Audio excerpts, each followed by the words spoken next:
Thank you very much. Thanks a lot for this kind presentation.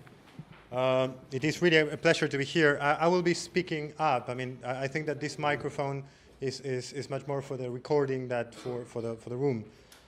So the message that I would like to convey today is twofold.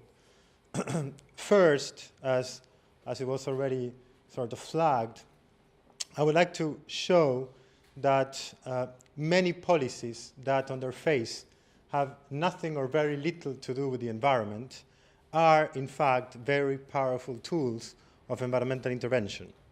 And second, I will give you one illustration of such policies by focusing on women empowerment and its impact on climate change mitigation, and specifically the reduction of greenhouse gas emissions. Okay, the message is very simple, but in order to get there, one needs to make a long detour. And one of the main problems of this detour is that the devil hides and waits at each checkpoint. So the devil hides in the detail. I will try to be broad enough, but at the same time detailed enough, not to make any abusive or broad assumption, and at the same time to get the message across.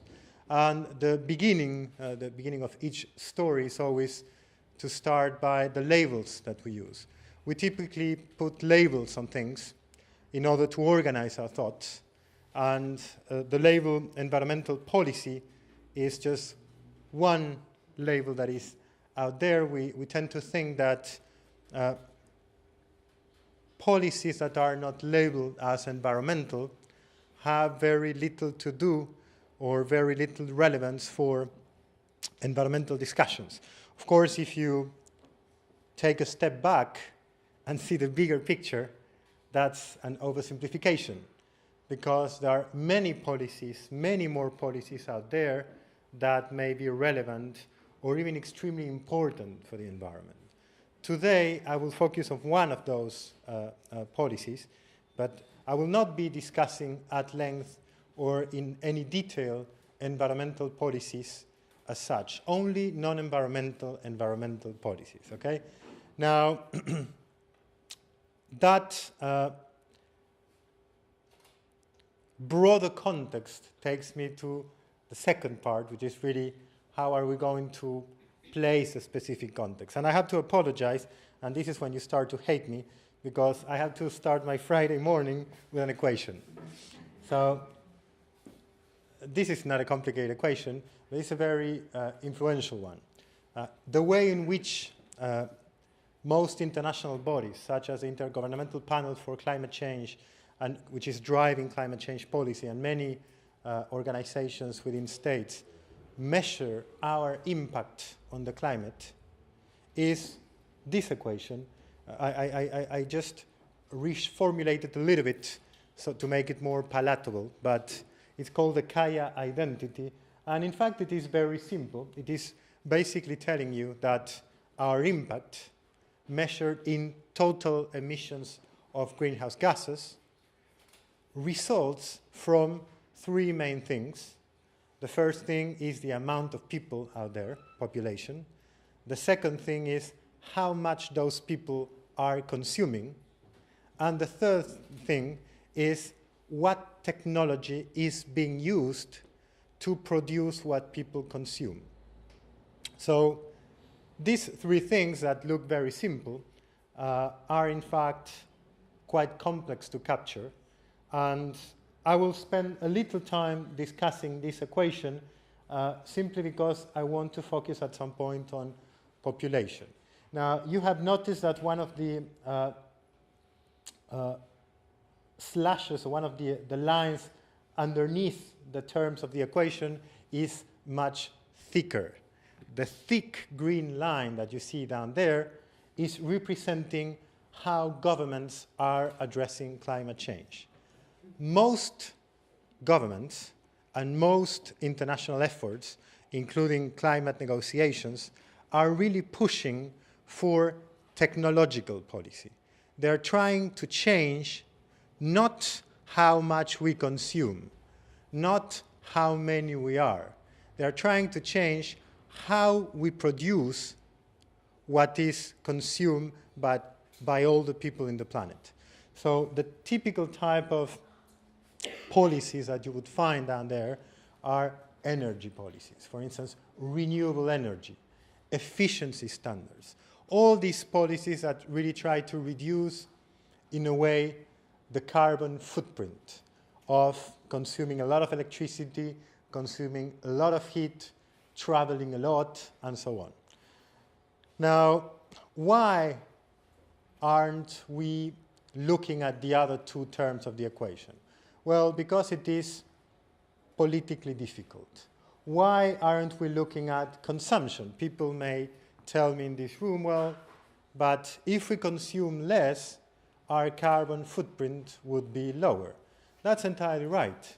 But how can you tell rapidly developing countries, such as China, India, Brazil, South Africa, and others, and the people in those countries, not to aspire to the lifestyle that we have in developed countries?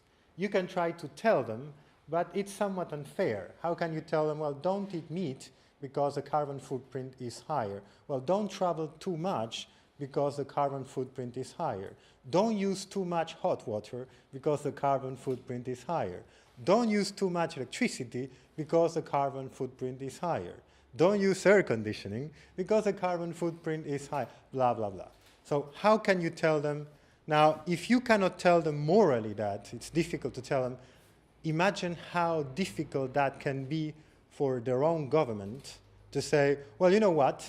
We're not going to grow. We're going to stagnate, and I'm not going to give you all the things that you're aspiring to. I'm going to, put a ceiling here, and that's it, because that's good for the climate, for the global climate.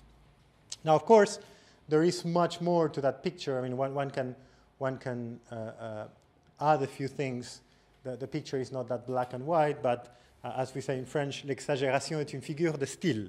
So I'm trying to push a little bit for that. But of course, there are other reasons to keep that type of policies very limited. One reason is human rights. And you cannot actually tell people in India or China, you're not going to be provided or granted a right to energy. A right to energy or a right to the highest attainable standard of living that is actually pretty much recognized in most international circles. So it's also a matter of not just of fairness, and it's just a matter also of human rights. What can you do nevertheless? Well, you can influence a little bit growth. You can add taxes, you can add a number of things. You can play a little bit with that, and you can influence education. So you can train people, you can make people environmentally aware so they make informed consumption choices that are less environmentally damageable. But that takes time, and frankly, it's very difficult to compete with the aspiration for a better quality of life. So that's why the line underneath C is very thin. It's very thin. Now, what about population? Now, population is a particularly important term. It's a particularly important term. Again, it is very difficult to regulate population, and I will tell you in a second why.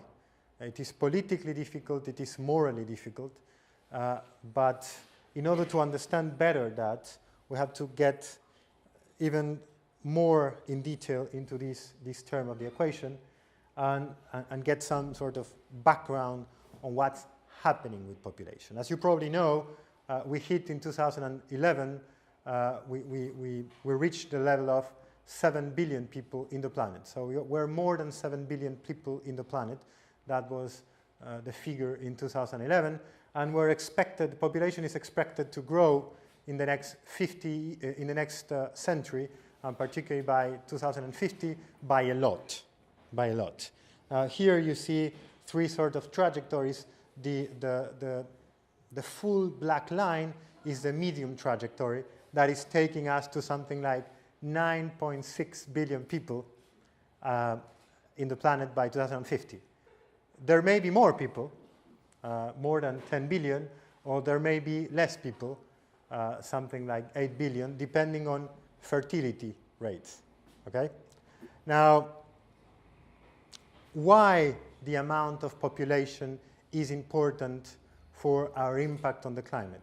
Well, for something which, don't hate me for adding more figures, for something which is not clearly shown in the equation that I showed before. And that is that there is some sort of elasticity between population growth and impact. If your population grows by 10%,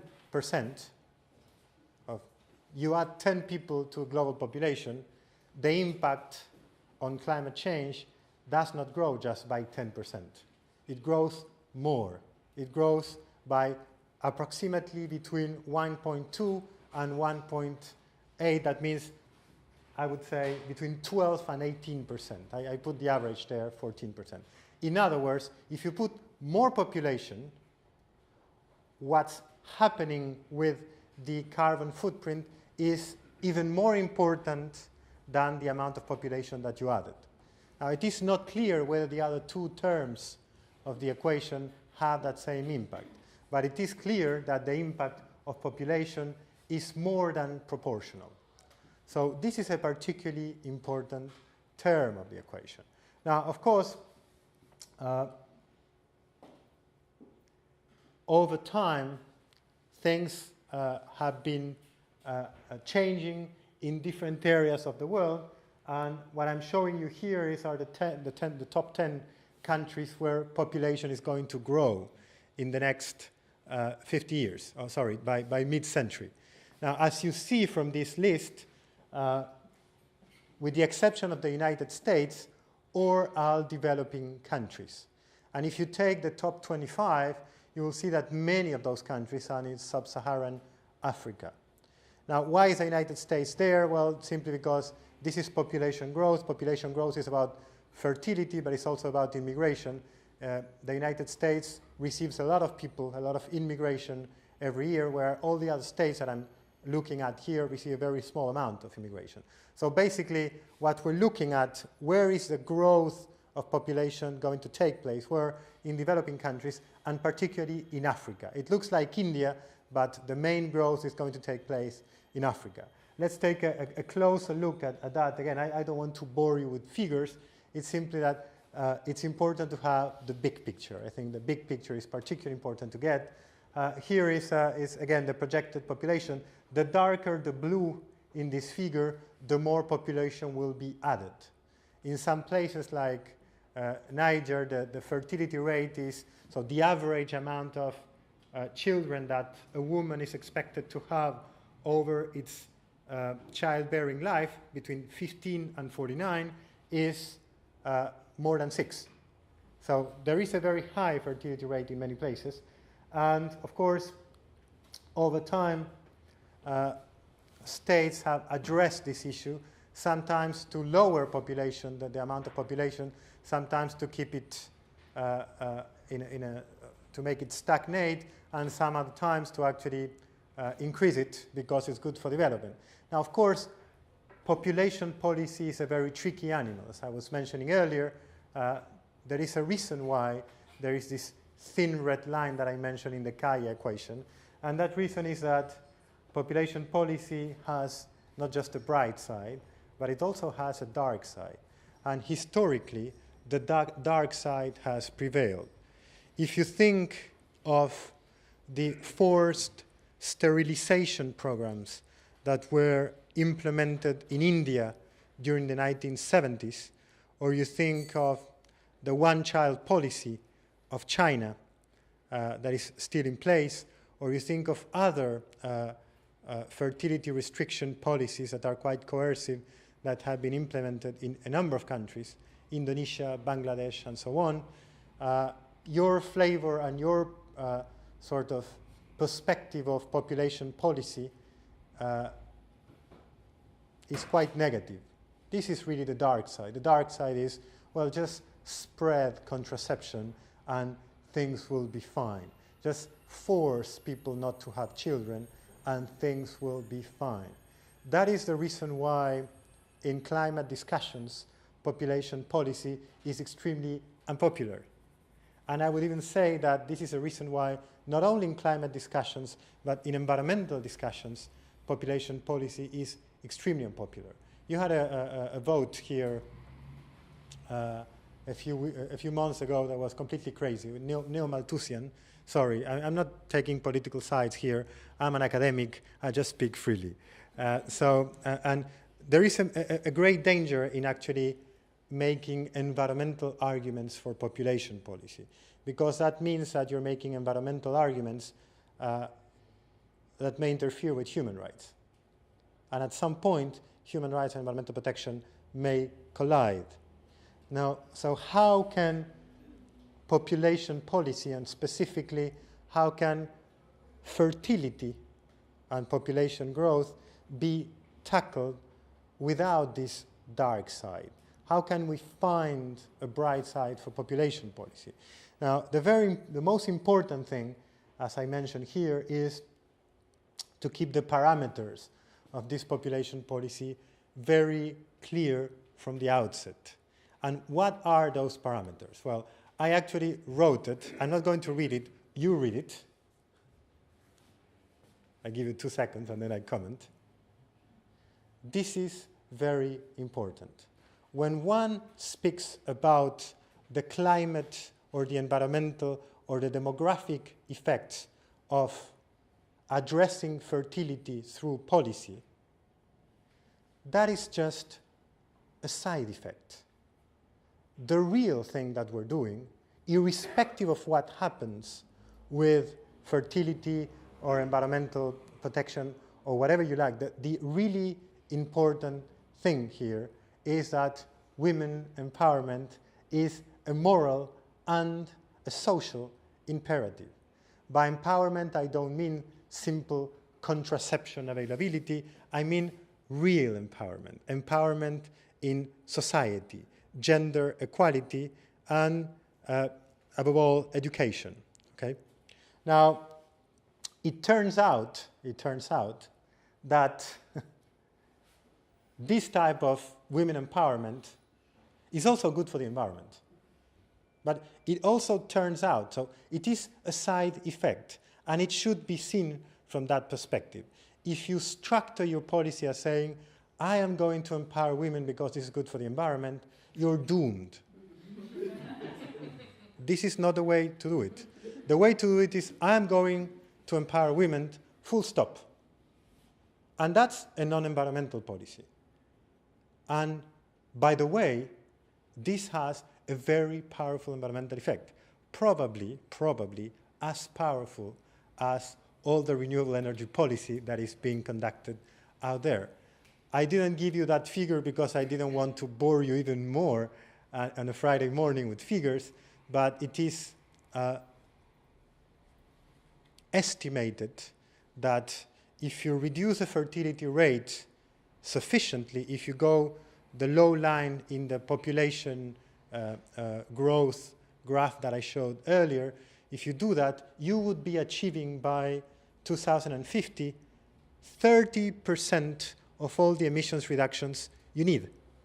Now, so far, there is no other single technology policy that can achieve that. There's going to be probably, and I'm pretty confident that we need both, and that the main chunk of it is going to be technology policy. But this is very, very important in practice. Now that the parameters are well set, I'm just going to look at how this population policy would impact on really women empowerment. Now, when you look at the empirical part of it. When you really look at what's happening on the ground, unfortunately, you don't have broad studies of, yes, women empowerment is good for fertility and for many other things at the same time. What you have are very specific studies looking at one community in India, one community in Uganda, one community in Kenya, one community in Nigeria, and so you have plenty of those, plenty of those. Many of these studies have been conducted in the 1990s for UN reasons that I can discuss later, but I will not add to the cacophony of information that I'm providing. So when you aggregate those little pieces of information, particularly in the light of the top 10 list that I showed you earlier, that's why I mentioned particularly India, Nigeria, Uganda, and Kenya, what you find is that women empowerment is influencing fertility rates through a variety of channels. Contraception is just one among many others.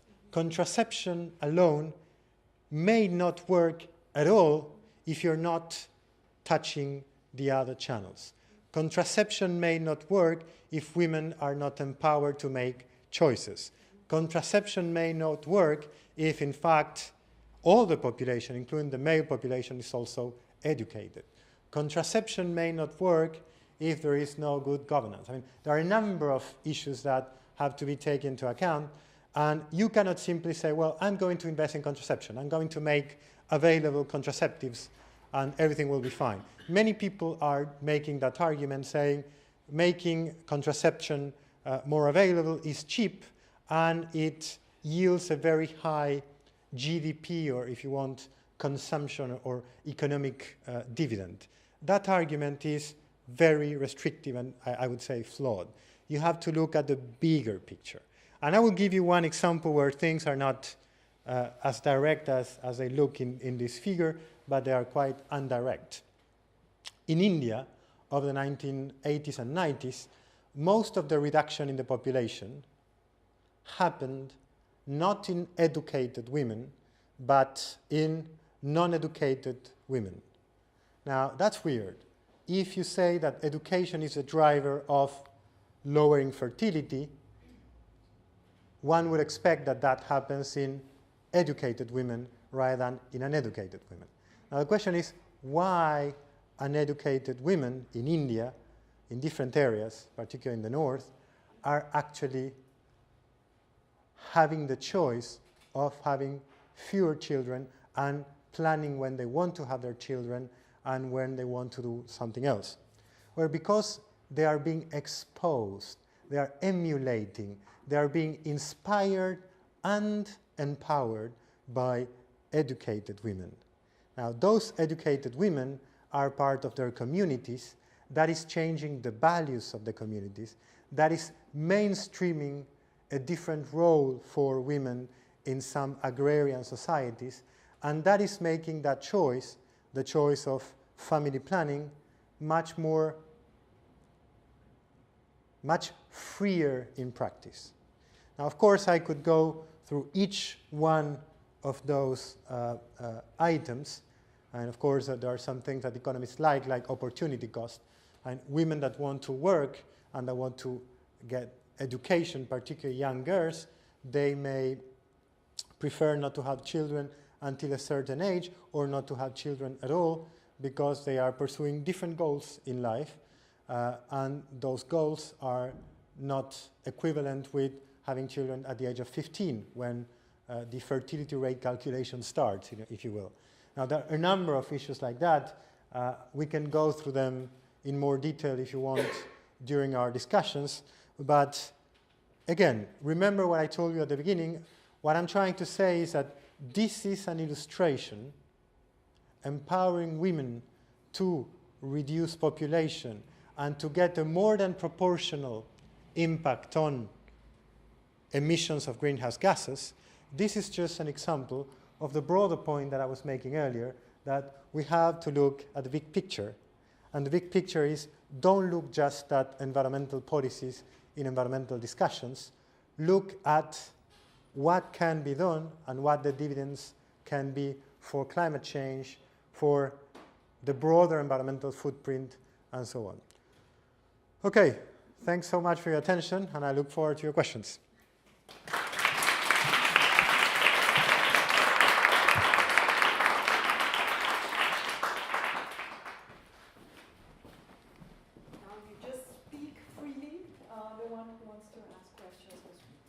Do you want the microphone? I don't know how you... what you just keep your microphone. Okay, I keep it here. So that Yes. Thank you very much for this talk. And it's just by coincidence, to present myself. Olivier de Marcellus, I come from the coordination Climate Justice, Climat Justice Sociale here in Geneva. We're also working with to prepare Alternativa, which is going to be a big climate event in September here in Geneva.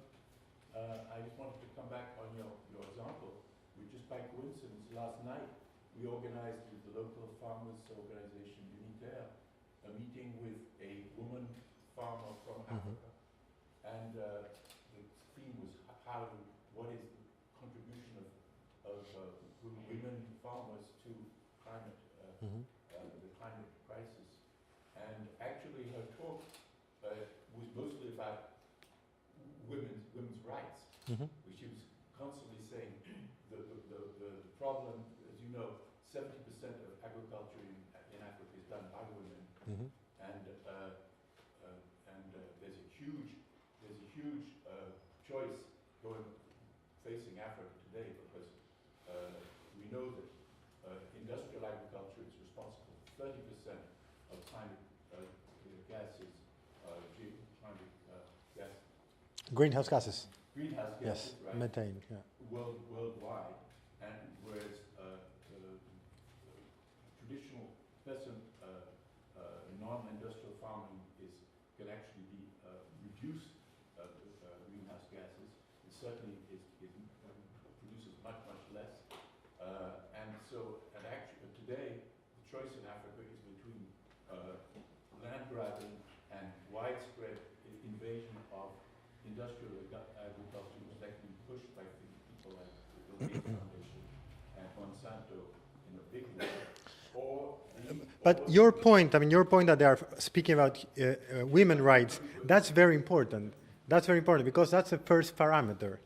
It's women's rights, irrespective of what happens with the environment. Exactly. And so the point which she was making was that, first of all, in most African countries, women could not have right to land. The women always in the hands of men. And in fact, even if she was explaining that if the man dies, the woman who's actually farming the land is often pushed off the land by the family because she simply has no right to the land. So she insisting on the fact that if the first thing was women's rights to the land, and that the women do this kind of agriculture and hold on to the land much more than the men. So it's a perfect example, and it's interesting because actually it's the women's rights that changes the technical aspect. It means that agriculture will be done in a way that will reduce greenhouse gases rather than industrial agriculture. Thanks for coming. I think you're entirely right. And again, to place a line, I think it's women's rights are a form of women empowerment. Recognizing the rights is just one step, because you need educated women, empowered women to actually push for those rights to be effective on the ground. Now, once those rights are in place, what they do with them, it's their own business, and if that brings more emissions or less emissions, I'm entirely okay. I think that the first point, so that must be clear. The first point is that, these are rights that are a moral imperative. Now, it turns out that they tend to do good things for the climate. So that's important as well. And people may typically are too focused on environmental policy. They say, well, I don't care what will happen if it is not good for the environment. The environmental policy should actually put a target. During the 1970s and 1980s, you had population targets. This is something that strikes me as really against human rights, but one has to be careful sometimes empowering women and men to actually do some family planning, that's also something recognized or part of their human rights. So the line is thin, but the very basic bottom line is women empowerment. Other questions or comments?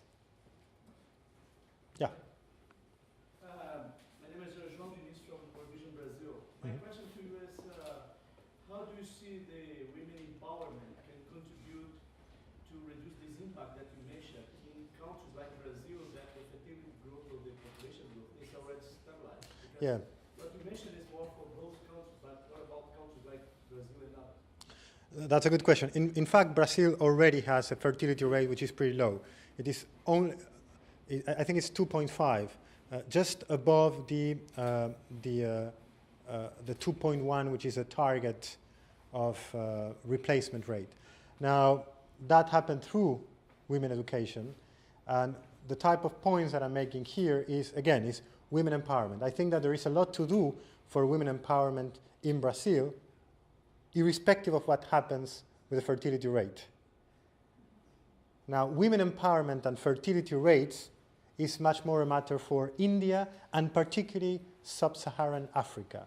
80% of the increasing population that I was mentioning is going to happen in sub-Saharan Africa, where fertility rates are between 4 and 7. So in those areas, I think that women empowerment has an environmental dividend in climate terms. Then women empowerment may have many other dividends that have nothing to do with the environment or demographic, even in Brazil, even in places where the fertility rate is 2.5. So that's the type of answer I will give. Again, it's a matter of order.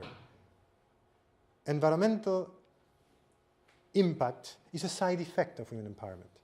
In fact, I don't really care about that side effect. It just happens that it's a good side effect. Yes? Hi. Samia Carolina. I'm from Argentina. Okay. And I'm the founder of Dare to Glow here in Geneva. And basically my company and my work is about women's empowerment, and it's all around coming back to our roots.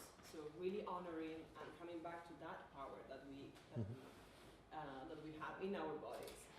So when my vision, and I really appreciate this because I love, how academically you put it, what I'm more, spiritually bringing as a message. But in my vision is, as women, we have left our bodies and come into our minds.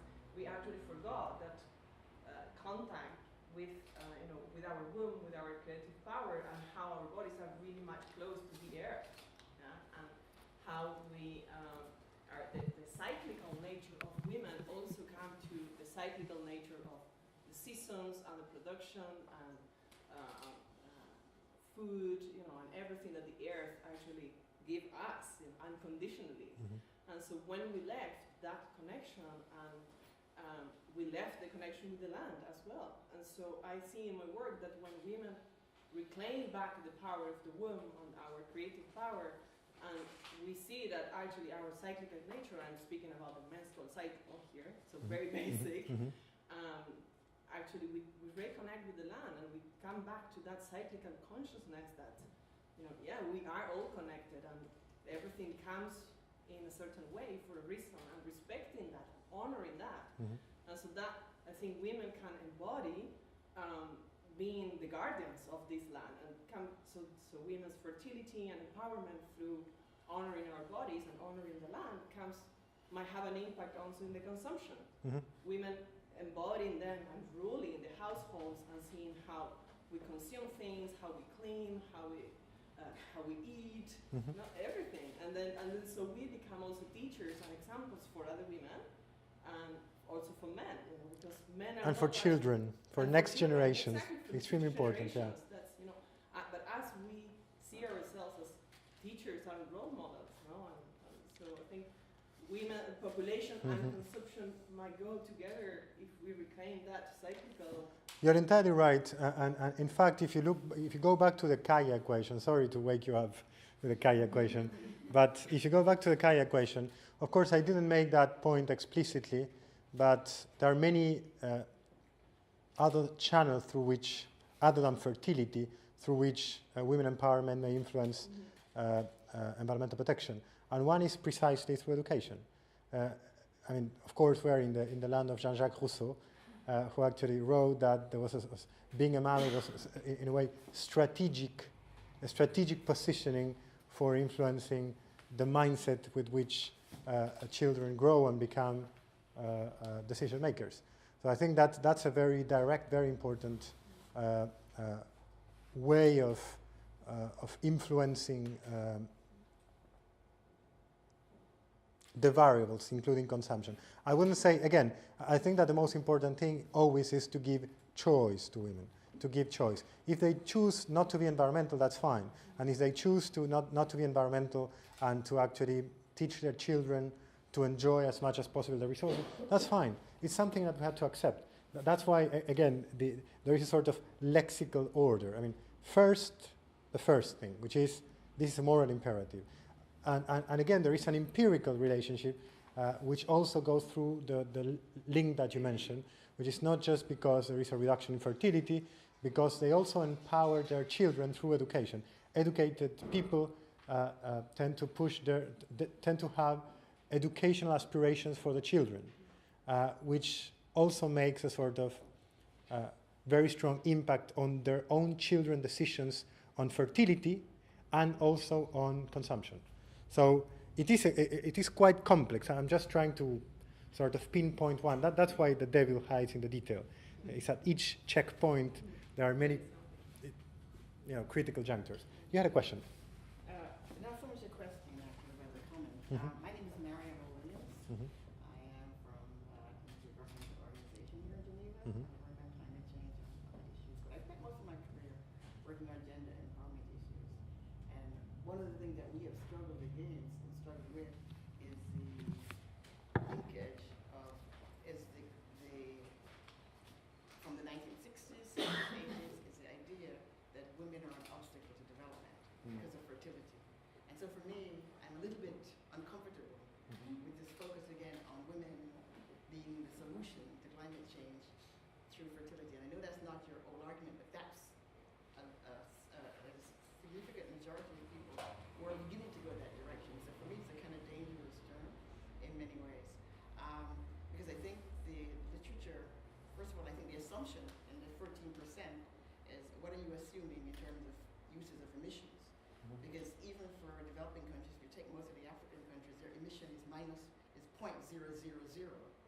right? And even India, emission is relatively small relative to developed countries. So I think we have to be very careful about that. There's also, as we began to say, that there's multidimensionality about women's empowerment, because even the IPC has shown that when women are nurturing and are taking care of their forest management, so how you structure your policy about forest management and various other kinds of things impact that, and impact also women's access to the very things that we're saying that they need. But also, women as business owners make decisions differently in terms of mitigation. So there's a whole range of complexity. So I wouldn't like to see it narrowed down to this fertility. And I think it's for me, it's a real touchstone, because we've spent, as feminists, many years fighting against fertility being used as control and as against women being blamed somehow for being obstacle to development. And so I wouldn't like to see it go that way. That's my first point. My second point is I would also have been really happy if you had actually spent some time on the consumption angle to show that actually the consumption contribution to mitigation is quite dramatic. And that's where a lot of the unfairness is, that 1 to 10% of the world is consuming, and that destroys the atmosphere. The reason why I have a climate problem is because 70% of the stock, almost 70% of the stock of GHG can be attributed to the development of Europe, North America, and others. And so there is some level that we have to seize, and we don't do it because politically it impacts profits, it impacts the coal industry and various kinds of industry. So I'm very wary of us now saying we now need to go to Africa to solve the problem, of that we have created, and we need to take our responsibility and deal with that. I'm sorry to bring a discordant. You're entirely right. You're entirely right. I think that your two comments relate to your exposure to the dark side of population policy. And that's why I have been trying to be very careful and even try to put two different slides, and one slide that actually I pause to make you read it. And that is, I'm not at all saying that the best way to go in climate policy is to empower women because women have a link with. What I'm saying is empowerment of women is good. Full stop. And by the way, separate slide, by the way, this is also good for climate mitigation. Now, what you're saying about consumption, the background for that point, I mean, I take your point, and I think it's well taken. The background of that situation is that people say in North America, the carbon footprint of one person is 20 times the carbon footprint of one person in India. Okay? Now, the carbon footprint of China used to be very low. Now the carbon footprint of China is pretty similar right now to Europe. So North America, and I would say the United States, is pretty high up at the very bottom level in terms of consumption or carbon footprint. You have African countries, the list of 49 least developed countries, and then you would have India, and then between the two, you would have China and Europe. Now, China is getting up very, very quickly for a number of reasons, typically because of how the carbon footprint is measured. Per capita measures hide plenty of things. They, for instance, hide the fact that what really emits greenhouse gases is a household, not a person. So if you have plenty of people within a household, you will have less emissions per person than if you have one person per household. You have that type of issues. Now, what is the basic forecast of that? Well, the forecast is that emissions are going to grow a lot, not in developed countries, but in developing countries. Where specifically? Where in emerging economies, China, Brazil, India, South Africa, Indonesia, South Korea, Mexico, etc. Legally, all the equation of the climate negotiations is about how to solve this unfairness problem that you mentioned. You mentioned that most of the greenhouse gases that are already in the troposphere have been placed there by the development of Europe and North America over the last 200 years, more or less. Now, China is adding very quickly, and I think by 2020, China alone will have added the same amount. And if you count until 2050 or 2100, developing countries, or today developing countries, will have added many more emissions within the troposphere than what was added in the past. Now, that doesn't mean that historical responsibility, how it is called in the legal terminology, has not been or does not need to be taken into account. The very root of the climate agreement, which is the principle of common but differentiated responsibilities, is telling you that developed countries have to take the lead in combating climate change, particularly mitigation, because of, one, their historical responsibilities, and two, their higher capabilities, financial and technological. Now, how that principle is translated in the detail, again, the devil lies in the detail. The way in which it has been translated in climate agreements is flawed. Why it is flawed? Because developed countries have quantified obligations and developing countries have no quantified obligations. If you look at another example, which is not climate change, which is the ozone depletion regime. In the ozone depletion regime, you still have common but differentiated responsibilities, but all states have obligations. It's simply a matter of time and help. So developing countries also have quantified obligations. It's simply that they have much more time to abide by them, and at the same time they have a sort of claim to financial assistance and technological assistance. That fairness question is also a matter of effectiveness. How to crack that equation, that's that's the key point that has been discussed since 2007, as you know, from Bali, and people are hoping it's going to be solved in 2015. Now, let's say that in 2015 everybody has quantified emission reduction obligations, including China, India, and so on. A climate agreement. I mean, the wish of every climate activist. That is not going to tell you what policies to adopt. No climate agreement is going to tell you, you China, you have to do this. You United States, and states are free to adopt whatever policies they like, to combat climate change. The only point I'm making here is that many of those policies will be climate change specific, the green ones, with really a focus on climate change. Some other policies involving trade, involving foreign investment, involving human rights will have on their face nothing to do with climate change, and yet they may issue a very high environmental dividend. That's what I'm targeting. I'm not putting the responsibility on the shoulders of the Africans at all. My point is quite the contrary. That's why I distinguished two slides. I probably should have put the slide where I put the, empowering women is a moral imperative. I should have, put that bigger. I didn't know what to do, but I put that separately to make clear that point. No, I know what you did, and I accept. I'm saying you have to also recognize that there are streams of that debate that are going a different direction, not your direction. So The dark side of the force. Yeah, it's there. Yeah. This is the last question, just to, because... Sorry, people have to work. Yes. Because the discussion is very interesting, but when you focus on the production part of the equation, then you focus on the corporate world, and then you focus again on human rights, because you have labor laws and women empowerment at this level, on gender equality. So when you focus on production, you focus on all these aspects. When the people that really deal with the labor issues, the gender gap issues, the way you product, so the way you, is there a best way, and then it enters technology as well, or even traditional, but what is the best way to product?